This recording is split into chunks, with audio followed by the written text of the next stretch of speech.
So for our second and final plenary talk of today, it's a privilege to welcome Professor Mariana Haragus from Besançon. So Professor Haragus did her first degree and her master's degree in Timisoara before moving to France, where she did her PhD in Nice.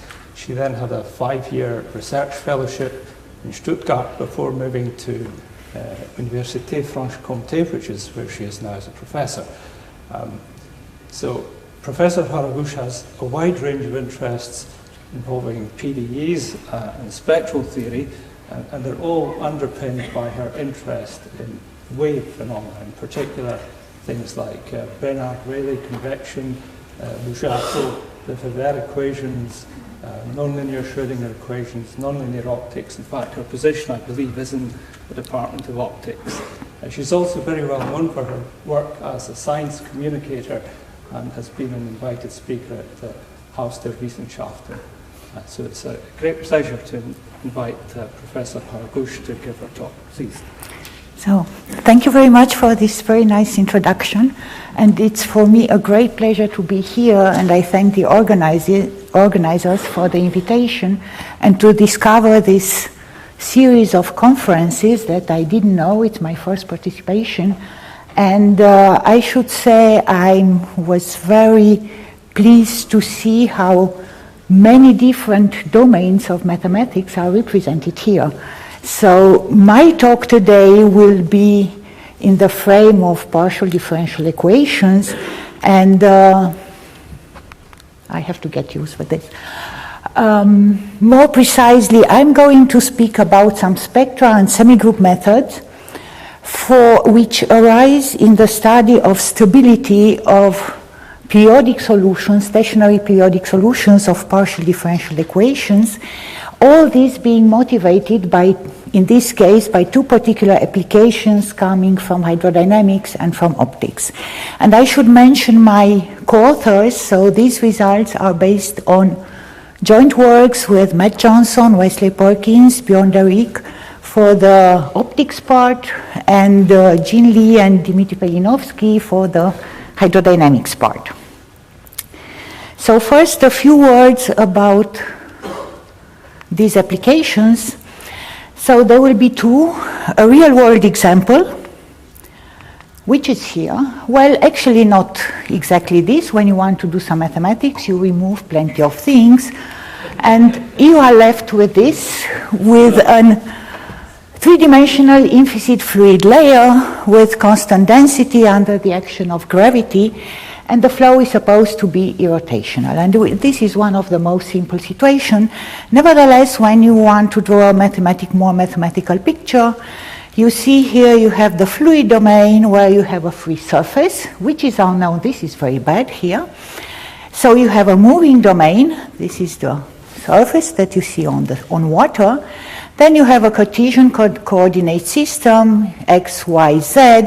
X and Z are the horizontal directions, and the bottom is supposed to be flat. So this is the domain where the governing equation will be posed, and there are two unknowns. So besides this free surface, which depends on, of course, the two horizontal directions, there is the fluid velocity potential, which depends in addition on the horizontal direction. So in my PDEs, we will always have time that you all know, and then space where will be one or two space coordinates.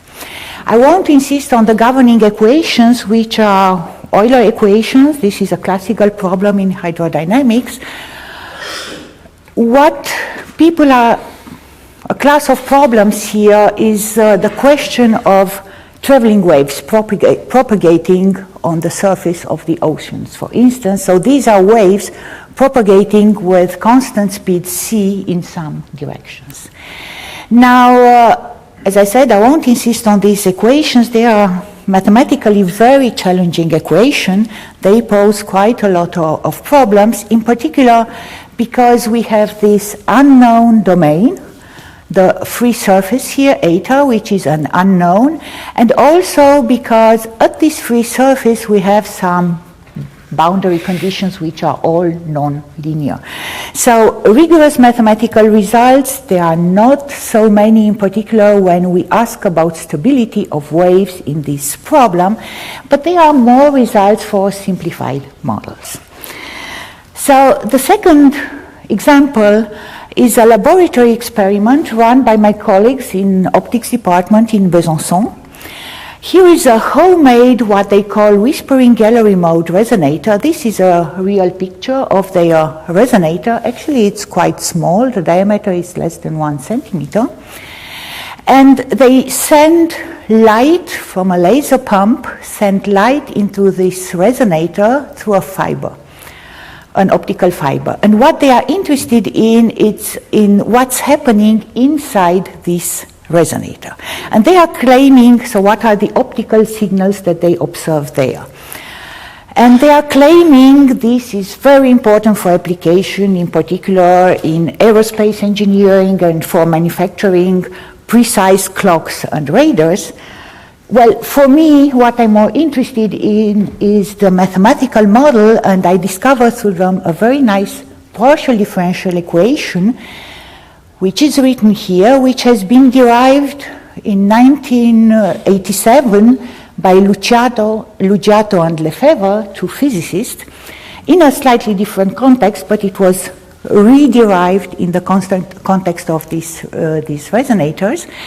So if you look at this equation, so there is one unknown, which is a complex value function, psi here, and some of these terms, you may recognize them, they arise from the nonlinear Schrödinger equation. So this is actually an NLS type equation in which there are some 3 additional terms.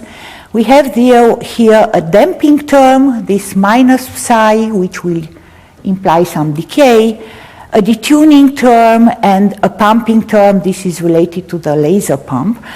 I won't say much about this problem, just that the 3 parameters here are related to this experimental setup. And it turns out that this PDE is extensively studied in the physics literature. There are a lot of results, but there are quite a few results on mathematical results. And most of these results, I would say all of these results, started some 12, 13 years ago. Now, what is the mathematical problems? This was the motivation with these 2 systems of partial differential equations. The PDE problem I am interested in is the problem of stability of periodic solutions. So it turns out that both problems possess periodic, stationary periodic solutions when we look at the partial differential equation without time, so steady solution, stationary solution. Here is a numerical simulation of my colleagues of a periodic solution inside this resonator. So this is the wave inside the resonator, this is a steady periodic solution of the equation I showed you before, and here it's a maple plot of a periodic water wave, which has the particularity that it's periodic in one direction, but it's constant in the other direction. And the question is, what is happening with these solutions if we start with initial data which are close to this stationary solution? How are these solutions then evolving in time? So which is the question of stability that we can try to solve exactly as we all learned how to do it for nonlinear ordinary differential equation or finite dimensional dynamical system. Such a solution is then a stationary solution, an equilibrium, and we all know that in order to study the stability of the equilibrium, first thing to do is to compute an n by n matrix here, which is the differential of the nonlinear vector field, and to look at the eigenvalues. And if all eigenvalues lie in the open left half complex plane, we know we have asymptotic stability. If there is one eigenvalue with positive real part, the solution is unstable. And well, we need we cannot conclude just from this linear result what is happening in this situation. And of course, it is natural to proceed in the same way for nonlinear, or at least to try, for nonlinear PDEs. And so start with a nonlinear PDE written as an evolution problem. Well, what is the difference? It's not a small difference. Is that the space Rn is now replaced by a Hilbert or Banach space of functions which depend on the space variables. Here is the evolution in T. And the stationary solution is then an equilibrium of this, well, infinite dimensional dynamical system. And we can proceed exactly in the same way. We linearize the system and then look at the spectrum of the resulting linear operator. Not being in infinite dimensions, we now have a linear operator here. Of course, I don't have to say this is much more challenging for many different reasons, and I only mention one reason here, which is a spectral reason, which arises at the level of the spectral analysis. So typically in these problems, it turns out that 0 is often an eigenvalue, which might be isolated or not, which is even worse when we have continuous spectrum. And why is this one coming? This is something what physicists called the Goldstone mode. And it arises in autonomous PDEs, so like the one we have here. In such PDEs, we have a space translation invariance in space. The equation doesn't change when we replace x by x plus a. As a consequence, if we have a steady solution, of course, which is not constant, together with this steady solution, we have all its translations, which are also stationary solutions. So we have, in fact, a one-parameter family of steady solution. And differentiating this family with respect to A, taking A equals 0, in fact, we find the derivative of this stationary solution. It's an easy calculations and shows that this function is a solution of the linearized equation, and in particular that 0 will belong to the spectrum of the linear operator. And a similar situations appear when in your PDE you find in your PDE you have continuous symmetries which are not necessarily these ones. So this is the reason why we will always have a very simple reason, 0 in the spectrum of the linear operator. Now, when using this approach to stability of stationary solution in PDEs, it is common to distinguish between three notions of stability. The simplest one is the one of spectral stability, is the equivalent of looking to eigenvalues for the matrix in ODEs,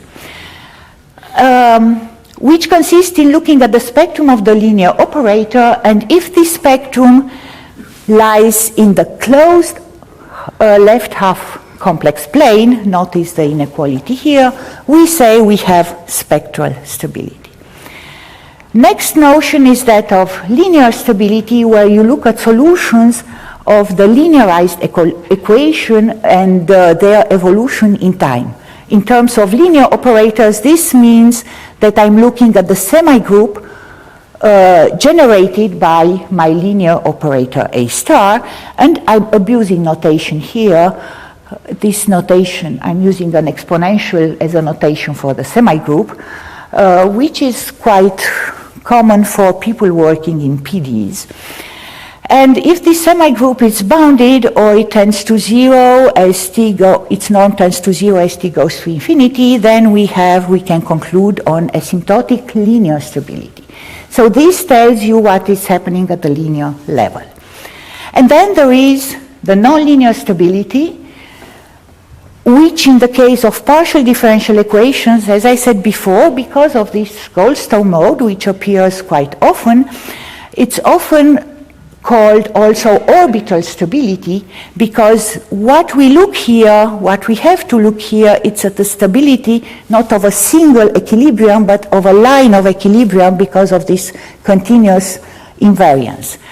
And this orbital stability means that if we start with initial data close to one equilibrium, well, in time we will be close not precisely to this equilibrium, but possibly to translations of this equilibrium or this solution, which has an asymptotic stability counterpart, saying that if we start close to such a solution, well, we will converge in time not to this solution, but to another solution from the family.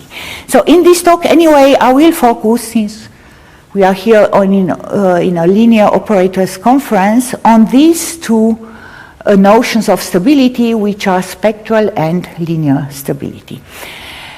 Now, when we look at the stability of periodic waves, there is another particularity, because their stability, here is a sketch of a periodic wave, depends on the type of perturbations that we consider. And the results we can obtain strongly depend on the perturbations that we consider. And there are three classes of perturbations that are physically relevant and mathematically interesting. First one is to consider just perturbations which are periodic exactly with the same period as the wave. These are also called coperiodic perturbations. More general are subharmonic perturbations. Such perturbations are particularly interesting in the optics example I showed you before, where we perturb our initial stationary solution by some perturbations which are periodic, still periodic, but periods which are integer multiples of the period of the wave. And then I would say the most challenging class of perturbations mathematically is the one of localized perturbations, where we just locally perturb these solutions without any periodicity. Now, a few words about the results in PDE's theory about stability of periodic solutions. So what I'm interested actually, it's in nonlinear stability for localized perturbations. So the strongest notion of stability for the most challenging perturbations. And this problem is, has been solved in the case of dissipative PDEs.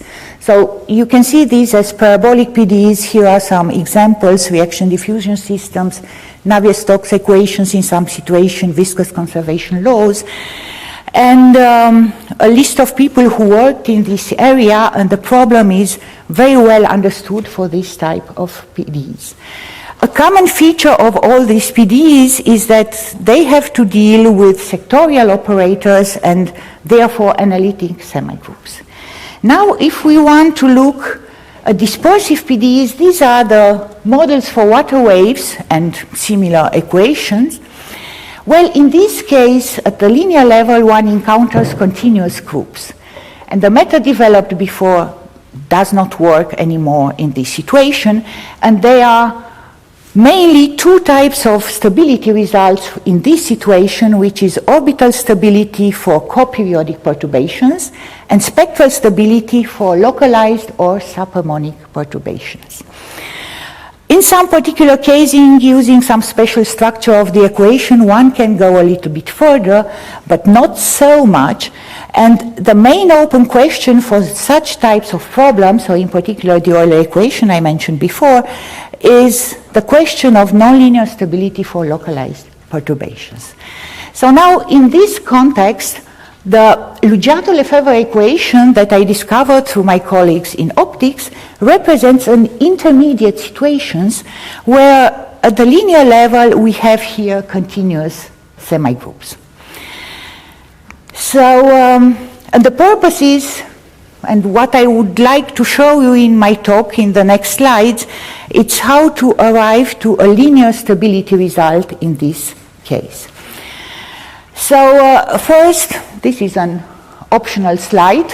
The existence is just to say that periodic waves exist. There are many families. Most of them are unstable, but there is at least a one parameter family parameterized by a small parameter, which is mu here.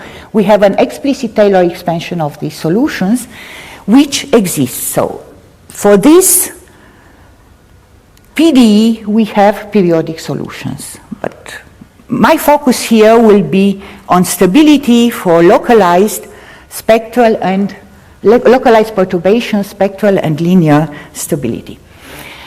So, as I said, spectral stability, you have to compute this linear operator, which arrives by taking the differential of the nonlinear terms. And it turns out, so here is the formula for the nonlinear operator. Actually, what is important from this formula is that we have a 2x2 matrix differential operator with periodic coefficients. The coefficients being here, they involve this periodic wave.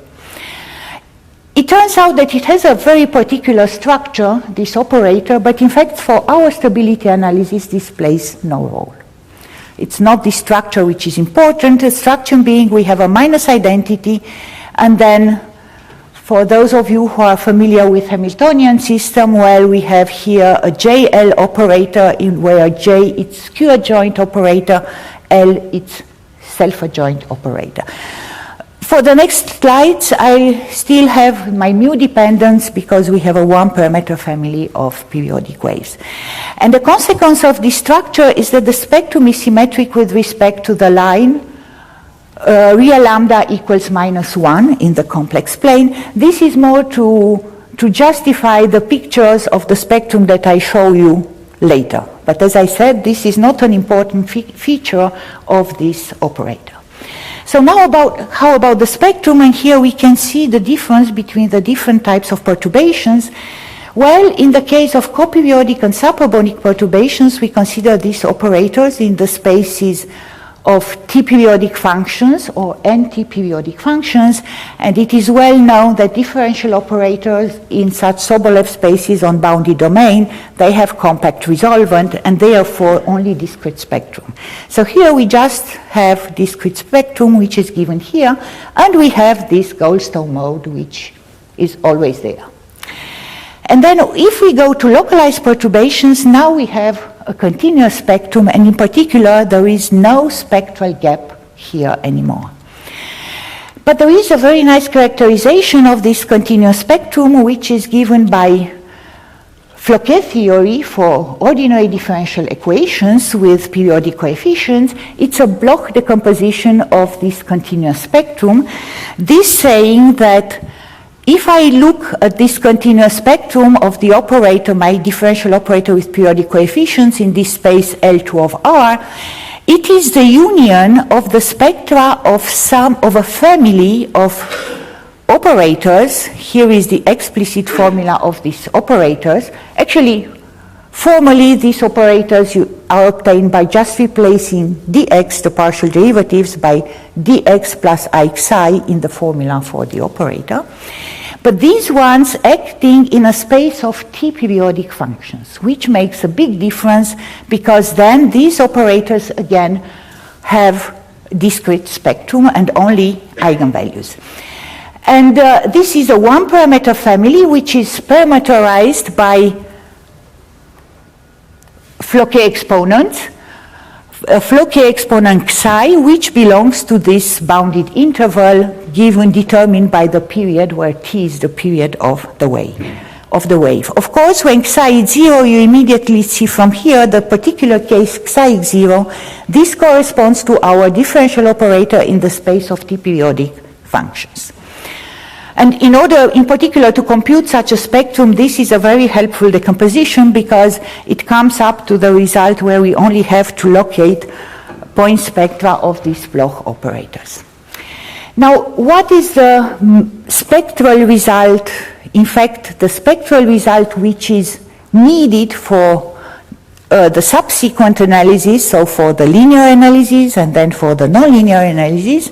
So here was the picture of the spectrum that I showed you, but actually we do not need exactly this precise computation. We just need a few features of this spectrum for the analysis.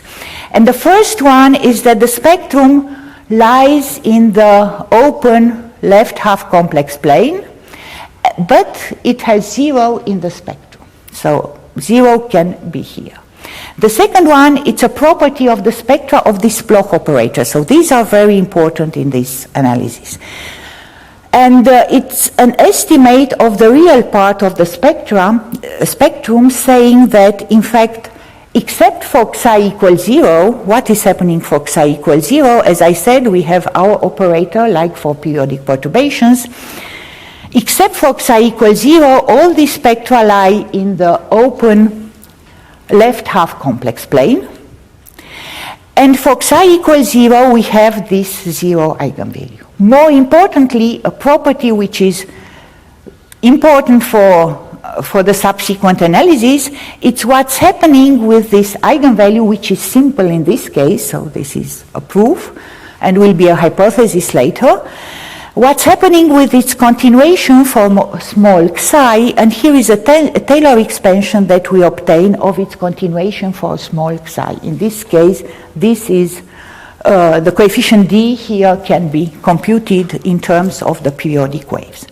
So here are the three important properties, spectral properties for our linear operator. And now starting with these three important properties that are also referred to diffusive spectral stability in PDE's world. Our goal is to look now at the linear stability and to see what is happening with the semigroup. I won't discuss the question of existence. There exists a semigroup which is continuous in this case.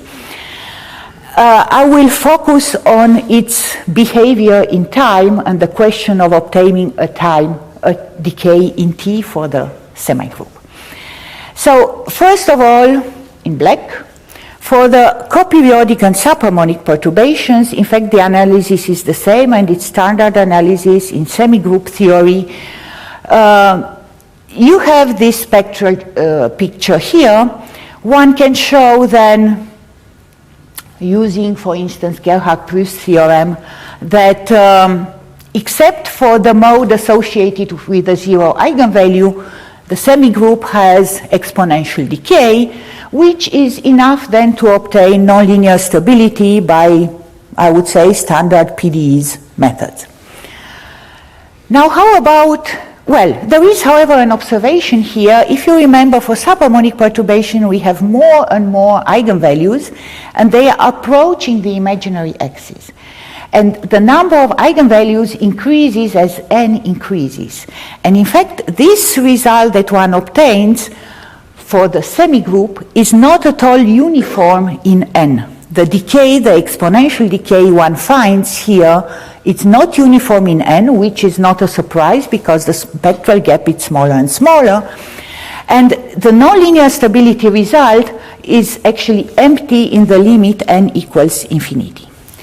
And this was something that my colleagues in optics didn't find very good. So they were asking about, can't you find a uniform result here?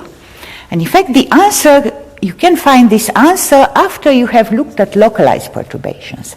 And this is the purpose of my next slides, to show you how for localized perturbations, so where we have this spectrum, we can obtain a decay of the semigroup, less decay, slower. It's a polynomial decay here, like -1/4.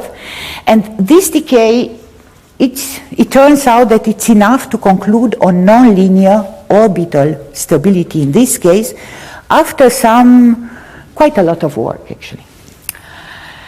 And surprisingly, well, not so actually, but that we could prove also that the decay rate we can find here, it also provides a uniform decay rate for this subharmonic perturbation. So solve the problem that my colleagues asked.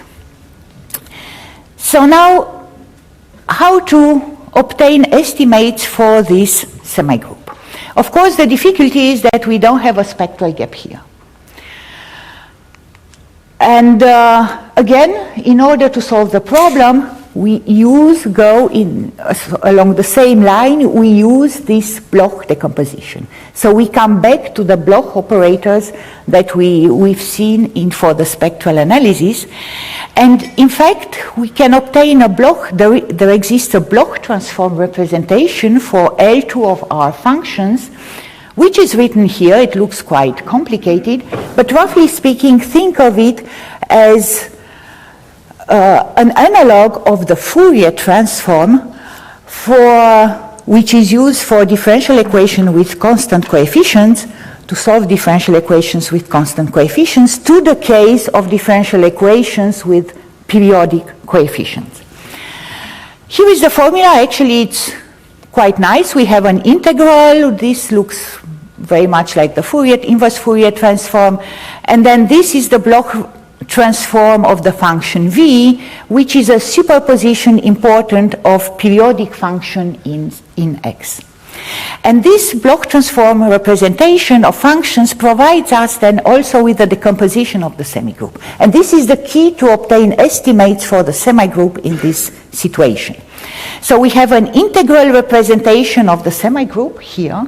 We integrate over a bounded interval, so this is the interval of the Floquet exponents, and we have here the Bloch operators. And these are nice operators. We only have point spectrum for this operator.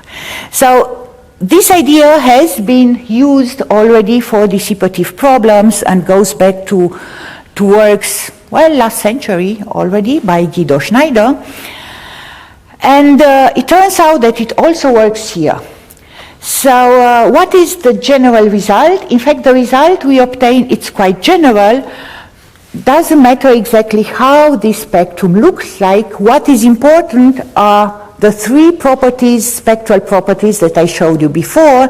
So we assume that we have this diffusive spectral stability, the three properties before, and then, well, quite normal, I would say, not surprisingly, hypotheses that our operators generate semigroups, both the operator in L2 of R and the Bloch operators, and a resolvent estimates, an estimate on the resolvent of the Bloch operator, which is also not surprisingly here. We will see this in a moment. And what is the result? The main result is that taking for functions which are L1 and L2, if we don't put L1 here, we have no decay. So we cannot get a decay and no hope then to nonlinear stability. To obtain a decay, we need to take functions which are L1. For such functions, the norm of the solution of the linear operator, or the norm of the exponential, it's bounded by, has a polynomial decay, which is written here, the one I announced you before. And furthermore, we have a more precise decomposition of the semigroup, in which this part is explicit for this equation, and also in general. This part decays with like -1/4, and we have a second part that we isolate, which decays like -3/4. And this is important for the nonlinear analysis. Why do we have this decay? Actually, this decay is determined by this first term in the Taylor expansion of this eigenvalue, which is the continuation of 0 for psi different from 0. Okay, a few words very quickly about the proof. So how to do this? First step is to have good estimates for the Bloch operators. But here, using the diffusive spectral stability hypothesis, resolvent estimate, and Gerhardt-Pruss theorem, then one shows that we can obtain exponential decay, uniform exponential decay, for values of psi. Remember, we have this one parameter family of Bloch operators parameterized by Floquet exponent psi, which are not too close to 0. Now, what is happening for psi equals 0? Of course, for psi equals 0, we have our 0 eigenvalue, so no hope of exponential decay like this. But what we do here, well, we just take away, using the spectral projection onto the kernel, we take away this part of the operator. We do this for all psi sufficient for sufficiently small psi, so for sufficiently small psi, we remove the part which corresponds to the spectral projection. This will be pi of psi associated to this simple eigenvalue, which is the continuation of my Goldstone mode. And then I recover again exponential decay, which is fine, and I will only have this issue with this one-dimensional part. So now, once you did this, you go back to the decomposition for representation formula here. Here are my block operators. You have an integral here. I have nice estimates for this, nice estimates for psi not too close to 0, and okay estimates for psi close to 0. And then we split this integral using a cutoff function. This is a standard argument. Cutoff function, which is 1 close to 0, into two parts where I have the values close to 0 and the values not too close to the outside the neighborhood of 0. Then here my block operators have exponential decay, so this term will turns out to be very nice, and I get a nice exponential decay for this integral. And I have this part. Next, I have the block estimates, the estimates on the block semigroups for psi close to 0, and here I'm using now the spectral projection and doing the same game. I take the part where I apply the spectral projection here. So here is a one-dimensional space, actually.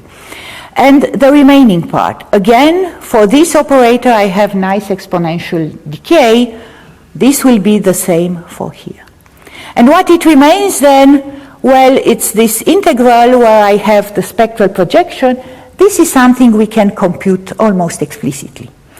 And here it turns out that there are two parts. If I further decompose pi of psi in pi of 0 plus the difference, this first term will decay, have a decay like minus 1/4. In fact, the decay, it's given by the L2 norm of this exponential here, where you can recognize the d psi terms, psi square term from the Taylor expansion of my eigenvalue. And the other part can be estimated like t to minus 3/4. And this proves the result on linear stability. And as I say, this result, it is enough to then, after some work, to prove nonlinear stability and also to answer this question about uniform stability for subharmonic perturbations. So now in the last part of my talk, I'm going to the last example, which are these periodic water waves. So in contrast to my previous example, here we have to deal with continuous groups. And I'm saying from the beginning, for the moment, nonlinear stability for localized perturbations is particularly challenging, and it's an open problem. So this problem has another particularity. If you look at the picture of this wave, well, we have an additional dimension. So the stability here, the stability problem, is in fact what we call a transverse stability problem, because perturbations do not necessarily in this problem be constant in this direction as the wave. General perturbation may depend on this direction as well. And here we are interested in the most general perturbation. So in this direction, we just let them bounded. Well, actually, one can cheat a little bit. In this direction, one can take a Fourier transform when looking at the operators and reduces the problem to periodic perturbations, but for a family of operators. And then in the other direction, the longitudinal direction, well, just have the same type of perturbations as before. Now, for the Euler equation, this is an open problem. However, there is a result. We could obtain a result for a simplified model. The simplified model is this partial differential here, which was derived by Kadomtsev and Petriashvili in 1970, and it was derived precisely with this purpose of studying this transverse stability of, well, they were interested not only in periodic solutions but on solitary waves, of solitary water waves, because it was a simple model. And now, this model, if you look at this model, this is actually a 2D version of the much better known equation, the Korteweg-de Vries equation, or KdV equation, which is written here, which is the simplest model for nonlinear model for water waves. And this equation was derived back in the 19th century at a period where, according to James Lighthill, citing Cyril Hinshelwood, so he was a British physical chemist, at that time fluid dynamicists were divided into hydraulic engineers who observed things that could not be explained, and mathematicians who explained things that could not be observed. And this remark fits quite well with the history of the KdV equation, which starts with an observation by a Scottish civil engineer, John Scott Russell. He's, I suppose, quite known in the UK. And his discovery, 1834, of the solitary wave, which was a particular water wave, which was sitting on water, so you had an elevation of water moving with constant speed and without changing shape, which was quite surprisingly at that time, also because that there was no mathematical explanation on the existence, what could mathematically explain the existence of such solutions. Mathematical theories at that time predicted rather such types of waves which were periodic waves, according to Airy and Stokes in particular.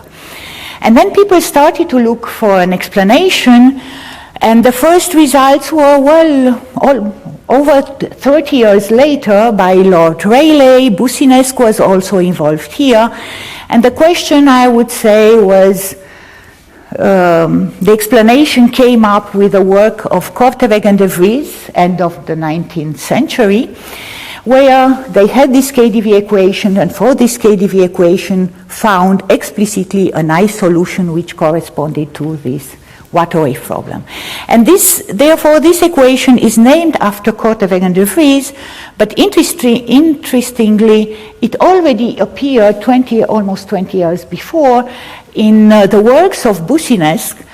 Well, he wrote a memory on water waves, about 700 pages, his memoir, and these KdV equations, you cannot see it very well here, but appears at page 360 from his memoir as a footnote.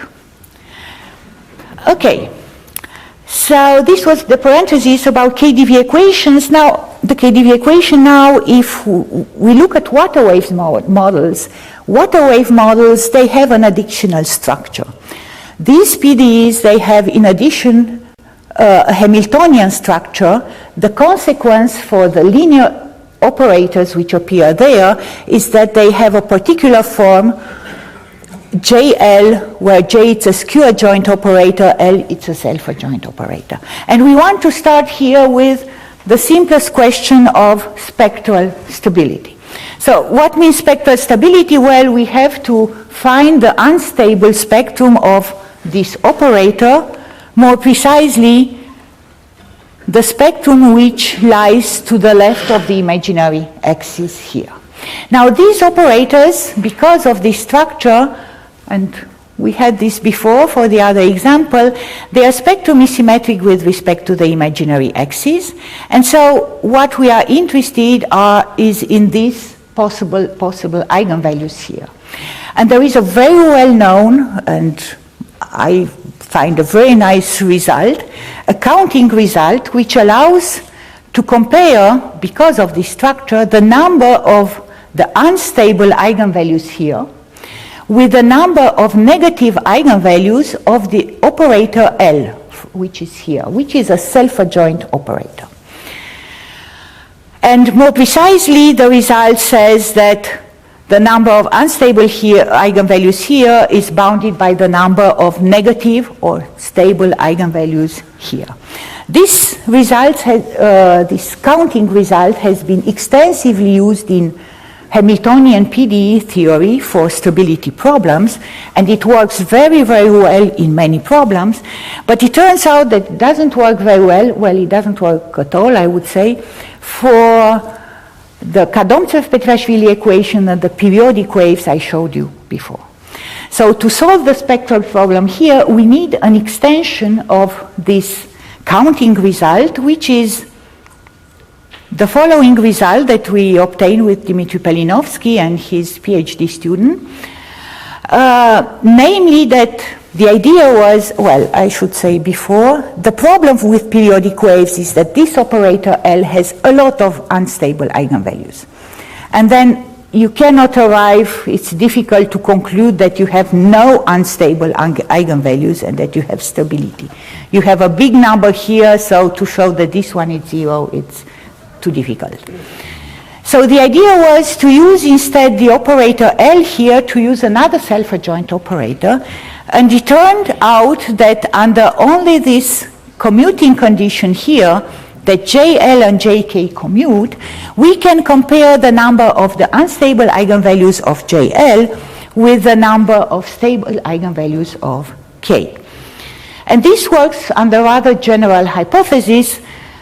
We assume we have these closed, the operators are closed in some Hilbert space, J is Q adjoined, L and K are self-adjoined, that we have this commutativity property between JL and JK, and then only the hypothesis that we only deal with eigenvalues, that we have no continuous spectrum, so more precisely that the non-positive spectrum is of K consists of a finite number of isolated eigenvalue and the unstable spectrum the same.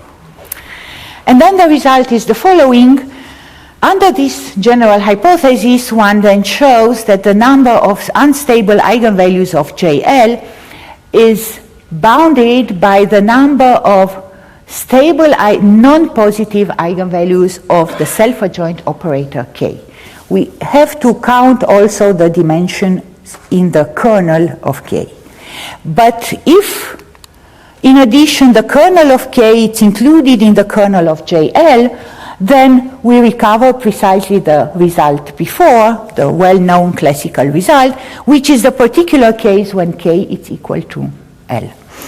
Now, a few words about the proof. The proof starts with a very simple identity which can be proved. Namely, one computes the identity is here. If we take lambda and sigma, two isolated eigenvalues of JL, we take elements of from the associated spectral subspace, and we compute U and V respectively.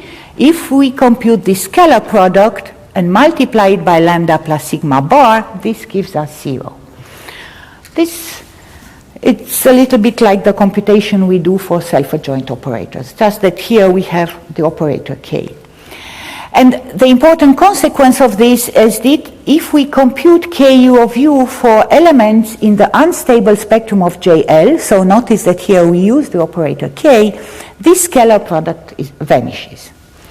And based on this property, the idea is then, well, we consider the spectral decompositions of JL here, of K here, and as I said, we include possibly 0, if any, and consider the spectral projection associated to K, so here. And the idea is to show that the spectral projection here is injective, which, if we know this gives us, of course, the desired inequality, because the number of unstable eigenvalue coincides with the dimension of the spectral subspace. Actually, I realized I forgot to say, when I count eigenvalues, I count algebraic multiplicities. And it's then bounded by the dimension of this space, and this provides us with the desired inequality. And the argument that this projection is injective, it's quite a simple argument by contradiction. And in the second situation, if we have that the kernel of K is included in the kernel of JL, well, the proof is the same, it's just that we replace the non-positive eigenvalues here by just the negative eigenvalues here. We only take the negative eigenvalues here and we obtain the same result. And this counting then allows us to conclude on spectral stability for periodic waves for this KP2 equation. And as I said, the classical counting criterion does not allow to fully understand the spectrum, but with this criterion we can obtain a spectral stability result. Of course, what I have not said here is that the big challenge when you want to apply this criterion is to find the operator K. And this is another story. How to determine K, and the best K possible if you want stability, of course, it's a K which is non-positive. An operator which is non-positive has no stable eigenvalues. So this is the hidden challenge in this result. And a good news about this result is also that we can use it to show linear transfer stability, but not by looking at, it doesn't give us any estimate on the semigroup, in this case, exponential JL. It's rather an energy type method using the operator K, which allows us to control the solutions of the linearized equation. And bad news, nonlinear transfer stability, even for this simple equation, it's an open problem. And now to conclude, so for the stability of periodic solutions, so the challenging question is when perturbations are localized, and we have to deal with operators with continuous spectrums, and this involves linear matrix differential operators with periodic coefficients. And then the results depend on the type of the equation. So if we have at the linear level continuous semigroup like this Luggiato-Lefebvre equation or similar, we have good hope to prove spectral linear and then nonlinear stability. The method we developed for the LLE equation, actually it's more a methodology, it gives us a methodology how to proceed for other similar equations. But we need this hypothesis, spectral hypothesis that I mentioned. And then in the situation where we have continuous groups like the water wave problem, Hamiltonian, dispersive PDEs, for periodic solutions, so far the results concern spectral and linear stability. And I will stop here and thank you for your attention.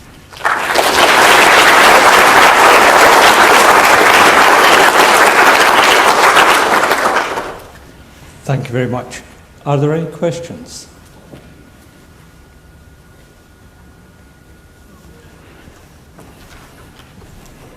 I'm just curious, how does this eigenfunction corresponding to zero eigenvalue look like? It's the derivative of the periodic wave. Okay. It's coming from this Goldstone mode, what physicists call Goldstone mode. And by differentiating the PDE, we find this.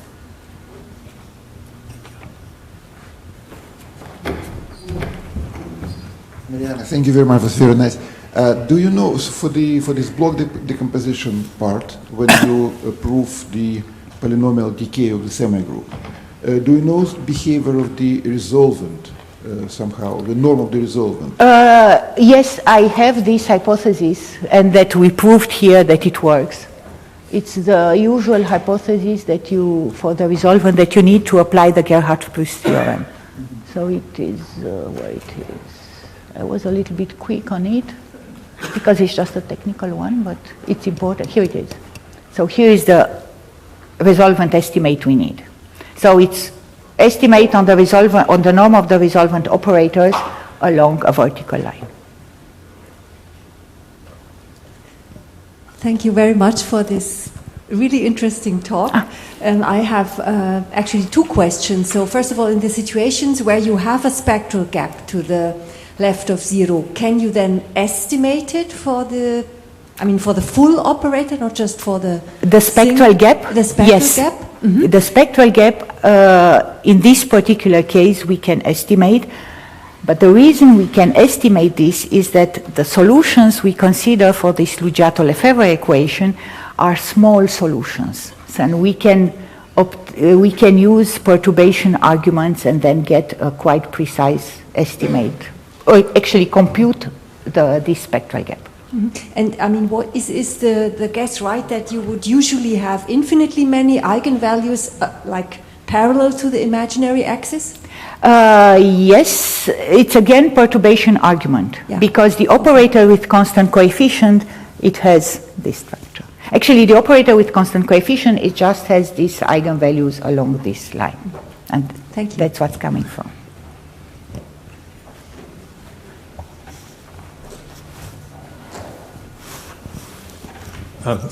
Thank you very much for a lovely talk. In some cases, you could get full nonlinear stability, and are you able to get some sense of how I think there was an epsilon in the stability and how that depends on the size of the perturbation? Can you get an understanding of that? This is a very good question. Actually, this epsilon typically depends on the nonlinear terms, on the size of it gives the size of admissible perturbations, and it depends on the nonlinear terms, but it also depends, well, when you have a spectral gap, on the size of the spectral gap. When you don't have a spectral gap, what is important is the decay that you find for the semigroup. So it depends on this 1 over 1 plus t to the power minus 1/4. Thank you.